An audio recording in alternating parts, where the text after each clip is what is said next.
چطوری احساس کسلی و بیحالی رو درمان کنیم و به جاش انرژی داشته باشیم؟ سلام، حال دلتون چطوره؟ به کانال ما خوش اومدین. امروز قراره توی این ویدیو راجع به اینکه چطوری کسلی رو درمان کنیم و به جاش آدم پر انرژی تری باشیم صحبت کنیم. پس با من همراه باشین. در واقع بهتره قبول کنیم خستگی و بیحالی جزء جدا نشدنی از جسمه، اما خب نه برای تمام روز. ما در طول روز به انرژی کافی برای انجام کارهامون نیاز داریم، اما وقتی کارهامون تموم میشه و برمیگردیم خونه دیگه خسته ایم و جون ادامه دادن نداریم. این کاملا طبیعیه. در واقع ما توی این ویدیو راجع به کسلی صحبت میکنیم که در مورد کل روز شماست. یعنی در طول روز شما که نیاز دارین انرژی داشته باشین برای کار کردن، ورزش کردن و انجام فعالیت‌های روزانه‌تون، اما شما توی درونتون احساس کسلی میکنین. ولی وقتی میایین خونه و شب‌ها موقع خوابه انرژی لازم رو دارین برای انجام هر کاری. یعنی شما در طول روز احساس کسلی میکنین، ولی شب‌ها وقتی که همه خوابن شما پر انرژی هستین و توان انجام هر کاری رو دارین. خب این وسط 100% یه چیزی مشکل داره و شما باید اونو درمانش کنید. توی این ویدیو شما قرار بفهمین چه چیزایی باعث بروز همچین مشکلاتی میشه. ببینین بدن انسان هم در واقع ساعت داره. اون ساعت است که تصمیم میگیره شما چه زمانی استراحت کنین، شما چه زمانی انرژی کافی برای انجام کارهاتون داشته باشین. این ساعت بدن هم بر اساس 2 ماده تصمیم میگیره. یکیش ملاتونینه، یکی هم کورتیزوله. در واقع این 2 ماده تصمیم میگیرن که ساعت طبیعی بدن ما چطوری کار کنه. کورتیزول ما در واقع به اسم استرس میشناسیمش. هر کی که استرسش بالا باشه در واقع کورتیزول بدنش بالاست. در واقع کار اصلی کورتیزول اینه که باعث میشه ما هوشیارتر باشیم. در واقع کورتیزول اینطوری کار میکنه وقتی ما از خواب بیدار میشیم میره بالا و این ساعت بدن ما رو تنظیم میکنه. مثلا برای 10 ساعت، 12 ساعت، 14 ساعت، حالا زمان مشخصی نداره. باعث میشه اون زمان ملاتونین بدن ما بره بالا و ما هوشیارتر باشیم. بعد از اون ساعتی که تیک خورده آماده میشه که خودش بره و استراحت کنه. آقای یوبرمن به یه نکته اشاره کرده و میگه ما باید سعی کنیم در ساعت اولیه روز کورتیزول بدن رو 1 درجه ببریم بالاتر و کم کم از انرژیمون استفاده کنیم تا بدنمون به اون سطح انرژی عادت کنه و کم کم بریم برای ساعت استراحت. اینطوری انرژیمون رو در طول روز حفظ کردیم و اون ساعتی که باید استراحت کنیم و استراحت میکنیم. خب حالا این چطوری میشه؟ آقای یوبرمن گفته بعد از اینکه از خواب بیدار شدیم خودمون رو در معرض نور قرار بدیم. نور خورشید باعث میشه که بدن ما، مغز ما آزاد بشه و بفهمه که روز شده و باید برای فعالیت‌های روزانه آماده بشه. اینطوری مغز رو از اون حالت بسته آزاد میکنیم. در واقع این توسط سلول‌هایی که توی چشم وجود دارن انجام میگیره.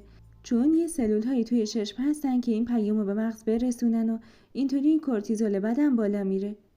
حالا یه سریا میان میگن ما جایی زندگی میکنیم که اون نور کافی وجود نداره، یا هوا همیشه ابریه، یا در کل یه جایی زندگی میکنن که فضای بسته‌ای داره. اینا میتونن از نور مصنوعی استفاده کنن. درسته که مثل نور طبیعی نیست، اما میتونن اون پیغامو به مغز برسونن. اینم بگم که مدت زمانی که نیاز خودمون رو در معرض نور خورشید قرار بدیم 10 دقیقه است. یکی دیگه از کارهایی هم که برای بالا بردن کورتیزول توی بدن توصیه میشه گرفتن دوش آب سرده. دوش آب سرد توی ساعت اولیه که از خواب بیدار میشین همونطور که کورتیزول بدن رو بالا میبره باعث بالا رفتن دوپامین توی بدن هم میشه. همین کارا هم باعث میشه سطح انرژیتون به بالاترین سطح خودش برسه. گرفتن دوش آب سرد به خاطر اینکه کم کم سطح انرژی رو بالا میبره، به خاطر همینم در طول روز کم کم انرژی پایین میاد. به همین دلیل به شدت پیشنهاد میکنم حتما از دوش آب سرد استفاده کنید. یکی دیگه از کارهایی هم که به شدت جواب ورزش کردنه. وقتی از خواب بیدار میشین فقط 10 دقیقه لازمه که شما یه نرمش ساده انجام بدین. همین 10 دقیقه فعالیت باعث میشه که شما در طول روز انرژی کافی رو داشته باشین. تا اینجای ویدیو 3 راهکار خیلی خوب بهتون پیشنهاد کردم برای بالا بردن سطح انرژیتون. از اینجای ویدیو به بعد راجع به اینکه چه چیزهایی باعث میشن سطح انرژی ما پایین بیاد صحبت کنیم. دقت کردیم وقتی خسته هستیم کمتر نرمش میکنیم و کمتر فعالیت داریم؟ فکر میکنیم با کم کردن فعالیت‌های فیزیکیمون ته مونده انرژی خودمون رو ذخیره کردیم. اما این کاملا اشتباهه. توی دانشگاه جورجیا تحقیقاتی انجام دادن که نرمش هفتگی فقط در حد 3 روز در هفته هر روز 20 دقیقه میتونه بعد از 1.5 ماه احساس خستگی رو کمتر کنه و احساس انرژی داشتن رو هر روز بیشتر کنه. با نرمش منظم و رسوندن اکسیژن و مواد غذایی به بافت‌های بدنتون باعث کاهش خستگی توی بدنتون میشین. یکی دیگه از دلایلی که ما احساس خستگی میکنیم نبودن آب کافی توی بدنمونه. شما با مصرف نکردن آب و حتی از دست دادن 2% آب بدنتون باعث میشه که سطح خستگیتون خیلی بالا بره. یکی دیگه از عامل‌های خستگی کافی نبودن آب بدنه. وقتی به اندازه کافی آب مصرف نمی‌کنی و حتی در حد 2% کاهش پیدا میکنه، همون عامل خستگی میشه.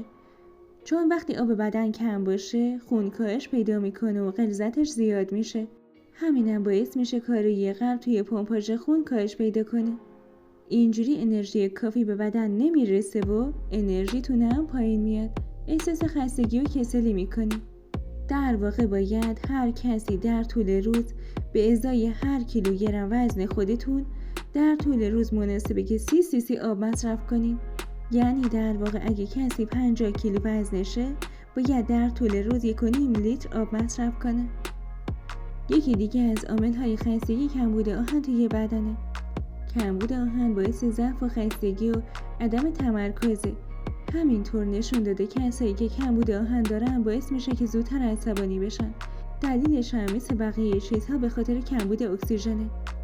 یکی دیگه از عامل‌های خستگی کمال طلبیه. کسایی که کمال طلب هستن و تلاش میکنن هر کاری رو به بهترین شیوه انجام بدن معمولاً هم غیر ممکنه. به خاطر اینکه انرژی و وقت زیادی رو صرف این کار میکنن، همینم باعث میشه که خستگی دائمی داشته باشن. نگرانی‌های بیهوده و داشتن استرس میتونه عامل اصلی خستگی باشه. اینکه هر روز به این فکر کنی نکنه ماشینمو دزد ببره، نکنه اخراج بشم، نکنه غذامو خوب مصرف نکنم، نکنه بچه‌م دعوا کنه، نکنه بچه‌م تصادف کنه. همه این نگرانی‌های بیهوده که فقط ترس از دست دادن یه چیزو داشته باشین و برای چیزهایی که هنوز اتفاق نیفتادن نگران باشین، همینا عامل اصلی خستگی توی شما هست. نگرانی‌های دائمی آدمو خسته و افسرده میکنه، پس سعی کنین از اینا دوری کنین. یکی دیگه از چیزهایی که باعث خستگی توی شما میشه نخوردن صبحونه است.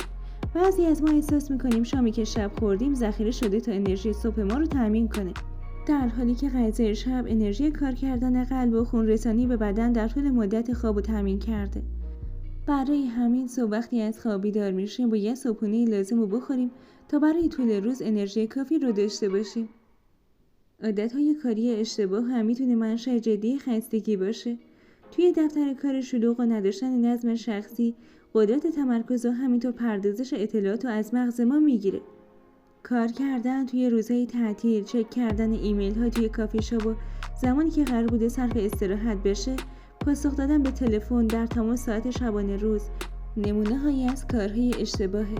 وقتی که قرار توی اون لحظه استراحت کنید، پس واقعا استراحت کنید. دیگه دنبال کارهای دیگه نباشین. این باعث میشه ذهن و جسمتون خسته بشه و انرژی کافی نداشته باشین. یکی دیگه از عامل‌های خستگی هم تغییر ساعت خواب توی روزهای تعطیله. دیر خوابیدن و دیر بیدار شدن عادت زمانی بدن رو به هم میریزه. برای همین 1-2 روز لازم داره تا بدن دوباره به ساعت کار هفته عادت کنه. درسته که در روز تعطیل ما نیازمند استراحت بیشتری هستیم، اما خب شب بیداری های طولانی باعث میشه که تاثیر اشتباهی داشته باشه. وابستگی بسیار زیاد هم به کافئین باعث مشکلات زیادی میشه. روزانه 3 فنجون قهوه مشکل خاصی توی روند زندگیتون ایجاد نمیکنه. اگر در تمام مدت روز از کافئین برای حفظ هوشیاری خودتون استفاده میکنین، مجبور میشین بعداً هزینه‌های زیادی برای خستگی و بیخوابیتون پرداخت کنین. کافئین مانع کارکرد درست آدنوزین میشه، ماده‌ای که با انباشته شدنش ما خواب‌آلود میشیم. نیمه عمر قهوه بالاست. حتی قهوه‌ای که 6 ساعت قبل از خواب خورده میشه روی کیفیت خواب تاثیر میذاره. خوردن قهوه توی بعد از ظهرها رو متوقف کنید و اثرات شگفت انگیز اونو ببینید. موبایل و تبلت و لپتاپ وسایل خوبی برای همبستری نیستن. ملاتونین هورمونیه که سیکل خواب و بیداری ما رو تنظیم میکرد.